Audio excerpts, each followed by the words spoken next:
Well, let's talk about some KPA basketball. So the KPA women's team, they advanced to 2-0. They beat Customs from Nigeria. And I mean, this is actually expected because I felt like Customs was not that team that can be able to like upset KPA like that, especially coming off that dominant win yesterday against CNSS.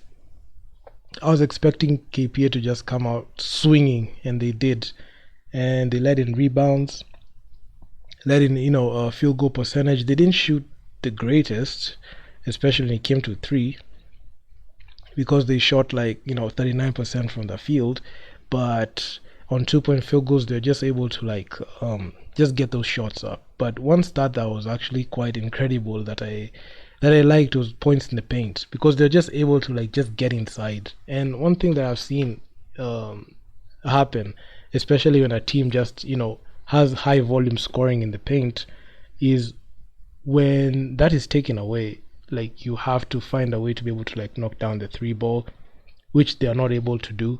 And when they find a team that can be able to knock down the three ball, they really, really struggle because they don't have clear, defined 3 point shooters on the team. So that's one drawback that will hurt KP's offense. Not every time you're going to be able to like get the leeway to be able to like drive in and get inside. So unfortunately, that's one thing that I don't think that they have. I don't think that they have enough shooters on the team, because even the shooters that they have, they are so much other responsibilities. They're supposed to be able to cut to the basket. They are they have. I don't think they have even actual play calls where they get set up for like pick and roll, pick and pop shots. So that's one thing that I've looked at the film, and I don't think that the players are being called for plays like that. I don't think the coach does that. So yeah, I've watched a lot of games to see like it's just sometimes it's just disrupt basketball. It's just like rec ball. And points from turnovers, you can see KPA in there with points from turnovers, led in that start, and especially getting the bench involved.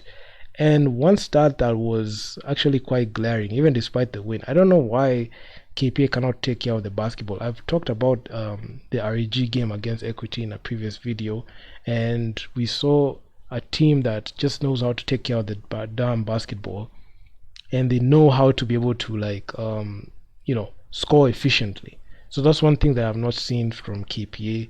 They've been averaging north of 20 turnovers per game, even despite the win, and even like having 21 assists and 13 steals.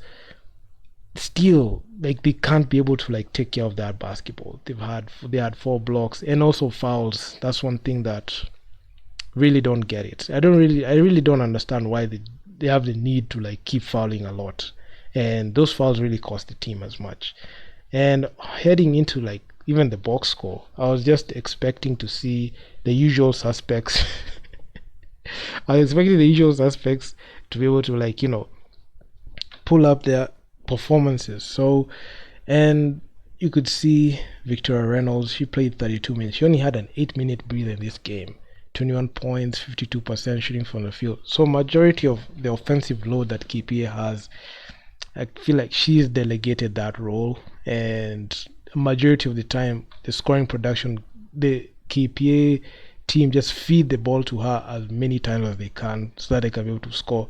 And that's the reason as to why you're seeing Natalie, she's not scoring as much, but you can see she has 8 assists in there. So some of those assists just come from like just passing the ball to Victoria, because you can look at Victoria, she only has one assist. So majority of the shots that she's getting, they're just assisted or like catch, or even like off the dribble threes. So yeah, that's actually a good thing, because putting her the number one option can really helps the team be able to like have a fluid offense. It's just more like a Luka Doncic situation where you just feed the player that ball and make sure that they just play to their strengths, especially in his scoring, because I only trust her when she's scoring.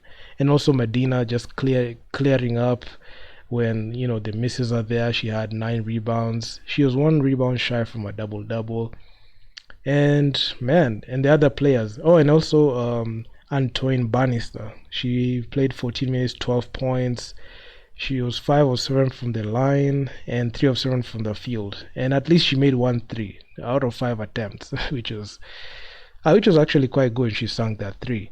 And looking at even like having the imports and also like the other players get involved in the game and also in the action. As much as there's a lot of playmaking coming from the point guards or even like the forwards cleaning up the basketball, there has to be a way that the team has to figure out how to be able to like score efficiently, because you can see Victoria 9 of 17, she shot 52%, and I feel like majority of the time she's attempting too many shots, and she's not as efficient as she could be, because she could have been able to like if she was being placed in a situation where like there are sets being drawn for her, she can average a higher field goal percentage even at the 60%, because efficiency is actually something that is quite key, especially when the offense is just zero down to you. And also the other guards have to get involved. I was expecting Hilda to be able to like play well in this game, but unfortunately she had a dud game. She only had a 5-point game, and I mean that's just about it. You expect some production for some players. Aminata, she's still not found her way to be able to play the game. She only scored from the line. She was 0 for 8 from the field. I mean, you're having just players with just crazy start lines and crazy shooting splits. So you're having Selena here. She had 8 points. You've got some players who, oh my God, they didn't even get minutes to be able to like even show like their production. But one thing that I feel like is not good, and I don't like it when it happens, is a player like playing heavy minutes. I know some players have to score, some players have to defend, but even if you're not showing up scoring wise, you're supposed to be able to be efficient in either looking for steals, assisting, blocking shots. That's one thing that I've not seen from like majority of the players that play heavy minutes. If you see the role that Victoria Reynolds has is actually specific. She's put there so that she can be able to like at least be the focal point of the offense and just have the ball fed to her so that she can score. So that's her main function. But if you look at the other players, they're just cleaning up after her, and they're supposed to be covering for her, especially defensively, and trying to hide her flaws. And I don't think like the KPA team are structured like that, because I just see a situation where they're trying to like every player is trying to like find a way to be able to like score, which is not bad, but as working as a unit, there has to be like a clear cut number one, number two, number three option. So in this case, there was only a number one option. Let's say, for example, the other team just shuts out Victoria Reynolds, because at some point at some point the KPA women's team are going to match up against A Sporting, and A Sporting are very good, especially on defense and also converting on mistakes. And KPA really struggled last year, and I covered it in a video. And looking at this year, this iteration of KPA, if an elite team are able to figure out how to like stop Victoria Reynolds from like scoring the basketball, who is going to step in and become like that player who's going to cover the load? Are we going to depend on Antoine Bannister, because she's not like I don't think like she has gotten into an in-game situation where she's going to be called upon as the number one option? I don't think so. Or are you going to go and defer to like the guys that have already been there? Do you think Medina can be that person, because she throws away the ball and she's somewhat of a turnover machine when she in a foul machine when she gets pressured a lot, and her footwork is not as sound? So who is going to be that person there? So that's the big question, because given like the way the roster is looking like, and given like the responsibility of the coach like assigns to the teams, I mean, I'm not sure. I don't even know who the best team. Does Coach Ojuku know the best best lineup that he can put, especially when they need a bucket? I'm not sure, because when these things are not met, I mean, this is just going to be you're just going to have like an exit like the way we got last year. So yeah, just to talk about that, those are one of those things that I just pay attention to, because I'm a sports head. I just make sure to pay attention to that, because if those things are not looked at, unfortunately Doesn't matter how many points she scores. Doesn't matter how many. Even Victoria Reynolds can even score 30, and KPA will still lose because not much structure, especially coming on offense, and too many players who are very inefficient. 3 of 10, 2 of 5. You know, I mean, 0 for 8. So it's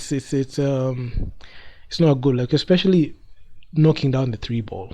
And when I look at like 3 point percentage, is actually quite discouraging because it's not just about just jacking up threes. Because see, you could see the best 3 point shooter on the team is Victoria Reynolds. All the others, Natalie, she's not a 3 point shooter. She has never been a 3 point shooter statistically, and I don't think she should be. She has no any business taking 7 threes in a game. Hilda, I'm not sure. She's very streaky. She can get one. She can miss all of them. I mean, Antoine Bannister. I mean, this was her first game that she was actually, hitting those, trying to hit those shots and try to get like a rhythm to the game. But nah, she shouldn't have any business taking a three. She should just stick to like scoring inside and just field goals, or just make sure to just make use of the field goal instead of like going for the three. If you can't shoot a three, don't shoot a three. I mean, Nata, she's trying, but unfortunately, she has not been able to get into the game, especially from yesterday even today. So our 3 point percentage is still lacking, and any team that has the ability to knock down the three and figure out that KPA can't knock down the three, this is the same case that plagues the Equity Hawks too, because I've covered them in a previous video. If this same situation happens, they will still struggle. So yeah, man, those are just my opinion, and I just said, let me just do this one real quick and just give my 2 cents on it. And the Equity Hawks, they'll have a free game day tomorrow. They are not gonna play tomorrow, and the first game of the day is KPA versus this team. Yeah, so I'll just be waiting to see that, and also I'll be waiting to see the RAG versus Aspa game. This is actually going to be actually quite awesome. I'm going to look at this, or Overdose versus Interclub. Tomorrow's games are actually quite good, so I'm just going to make sure to check those out as well. But hey, I mean, I just hope KP are able to go 3-0 tomorrow, as we wait for them to match up against A Sporting on Friday, which is gonna be fireworks. I'm expecting that.